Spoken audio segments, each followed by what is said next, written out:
The WWE is the largest sports entertainment industry on the planet. With that comes heavy criticism from the fans when it comes to all of their products, including their video game titles.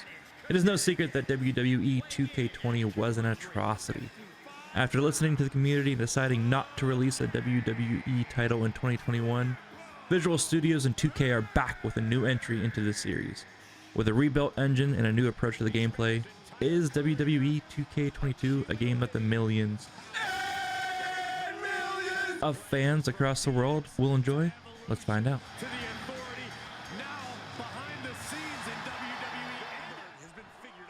Let's jump right into it and talk about the gameplay of WWE 2K22.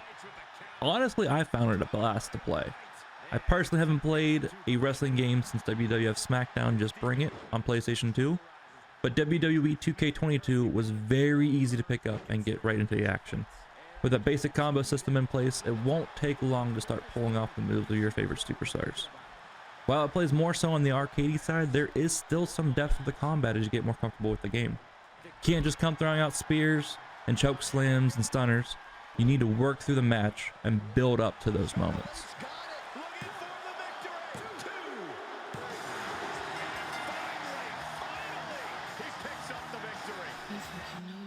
WWE is all about presentation and spectacle of their matches, and WWE 2K22 really does a great job of capturing all of that and more with its game. Just look at the wrestlers' models, and you can tell who it actually is just by looking at them.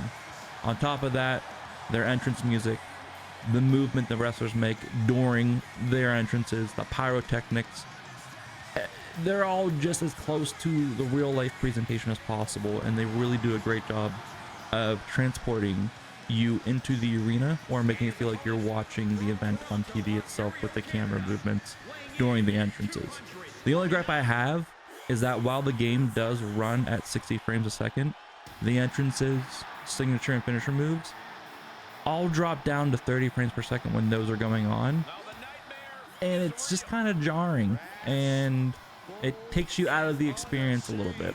Everything is clearly done in the same engine that you're playing in, so I'm just kind of curious why the developers decided to lock those moments at 30 frames a second while the rest of the game runs at 60 frames a second. I can understand if it's a cinematic cutscene of sorts, but we're right there in the engine. We want a smooth experience. We want to feel like we're there, and just the constant changing back and forth within the frame rate. It's a bit jarring, and it's a bit disappointing to say the least.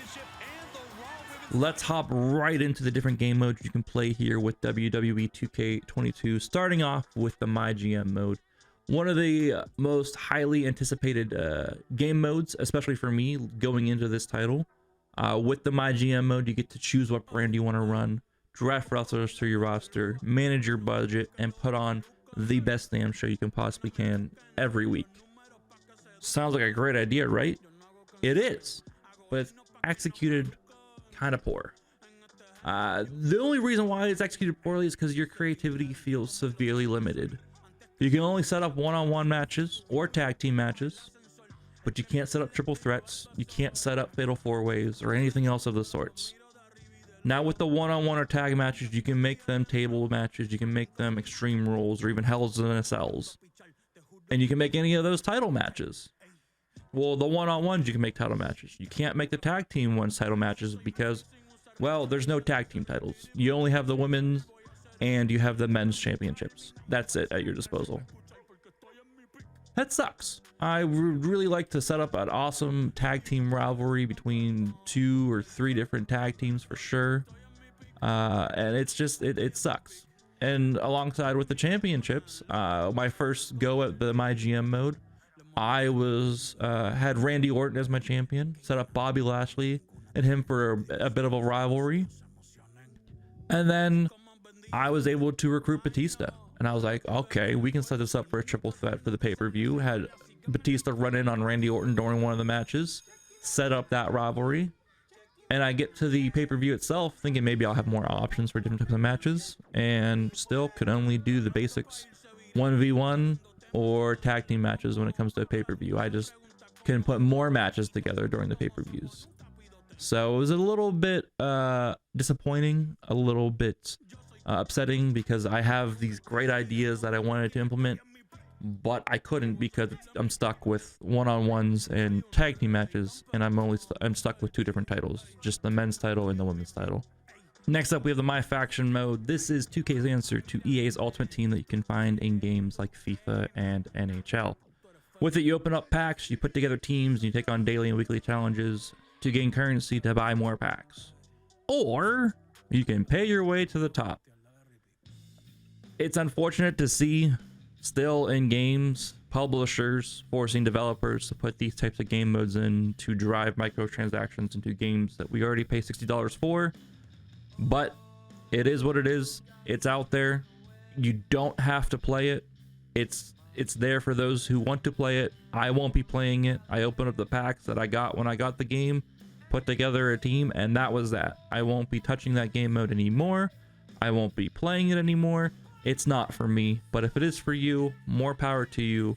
I just encourage everyone to send a message with your wallets and not buy these packs and not buy your way to the top, and maybe just not even play these modes. Maybe one day the developers will stand up and not have this stuff put into their games, but when you're at the hands of the publishers, I get it, and it sucks. Next up, we have the My Rise mode, the career mode of WWE 2K22.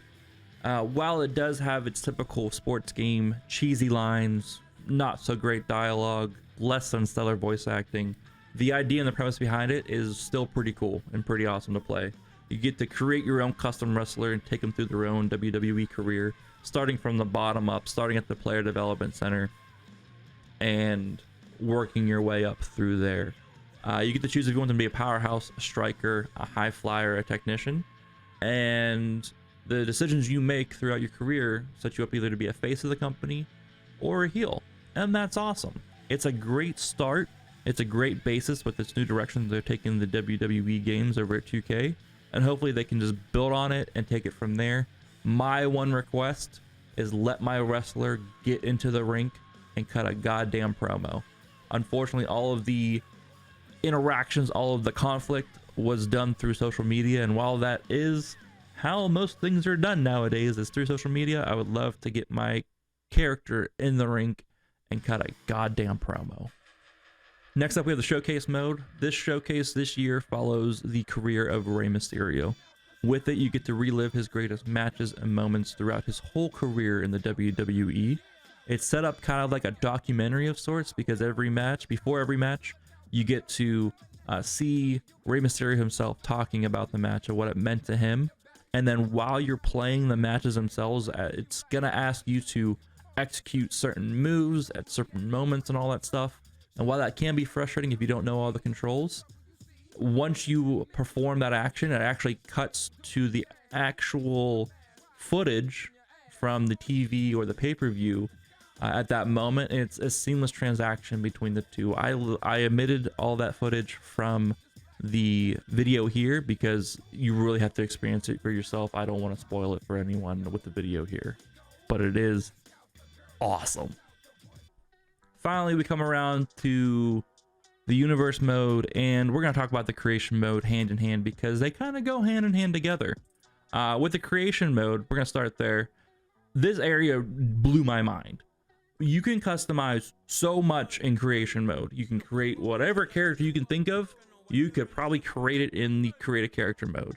But not only can you create your own characters, you can customize existing superstars. You can customize their full move sets. And I'm not just saying take Triple H's pedigree away and give him a chokeslam. I'm saying every intricate move that he does, you can change.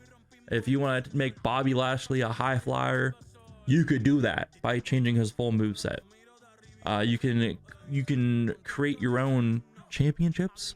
You can create your own Money in the Bank briefcases and come up with different stipulations behind that. Change everyone's entrances. You can do so much with the creation mode, and players are already pushing the creative boundaries in the creative character creator. It is insane. I've seen an exact replica of Deadpool. It's awesome. Now, with everything you create in the creation mode, you can go ahead and then move that and use all that in the universe mode. The universe mode allows you full control of the WWE universe. You are essentially Vince McMahon. With that, you can set up all the matches for Raw, for NXT, for SmackDown, and build up all the storylines you want leading into the pay-per-view coming up at the end of the month. You can set up, you know, non-televised events, small little in-ring promotions at the local high schools and stuff. You could do that too to really boost the fandom of the WWE. My only question is, if they give you a mode with this much creative control, setting up whatever match you can think of that you would like, why can't I do that in my GM mode with obviously the restrictions of your budget and all that stuff there? Give me the creative freedom from the universe mode, put it into the my GM mode with obviously the restrictions for the budget for the wrestlers that you have on your roster, and the my GM mode would be one of the greatest game modes in all of sports games ever. Please, 2K and Vision Studios, if you're listening, patch it in if it's possible, or put it in 2K23, because it needs to happen. It would be one of the best game modes ever. WWE 2K22 has been a fun experience for me so far, and by all accounts, a giant step forward in the right direction for the series. While I do have gripes with some of the decisions made, when I'm in the ring, kicking the ever-living hell out of my opponent, I forget all about those gripes. The game does a great job of capturing the whole vibe of the WWE and transports players into the arenas. I hope that 2K and Visual Studios continue to listen to the feedback from their fans and make the best damn wrestling game possible that these fans deserve. Thank you guys so much for watching the video today. If you liked what you saw, subscribe to the channel, like the video, leave a comment down below, all that fun jazz that all of us YouTube creators ask you guys to do. I do stream Monday through Friday on this channel, 9 a.m. Eastern to 3 p.m. Eastern. Once I'm finished up with my Elden Ring playthrough, I will be dabbling more with WWE 2K22, so be sure to set yourself up to be notified of that and to come on by and hang out and enjoy the stream with us. It's my first review I've done in roughly 5 years, so definitely any and all feedback is welcome. Good, bad, ugly, anything between. Let me know what you guys thought, and I will talk to you guys all later.